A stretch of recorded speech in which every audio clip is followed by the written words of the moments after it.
Kinilig ang mga netizens sa galawan ng isang lalaki. Mukhang kilig na kilig ka din Oo, ay, teka lang. Hindi, ibang kilig Wala yan. pa yung Iba-iba. storya. Oo. Okay, tapos sinurpresa niya kasi ang kanyang girlfriend na nasa date kasama ang kanyang mga kaibigan. Pero sinigurado niyang hindi lang girlfriend niya ang liligaya sa kanyang sorpresa.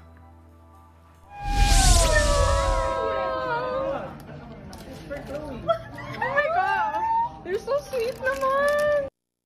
Binigyan ng lalaking yan ang kanyang girlfriend ng bulaklak habang nasa labas ang babae kasama ang kanyang mga kaibigan. Pero ang dala niyang mga bouquet, good for 3 pala.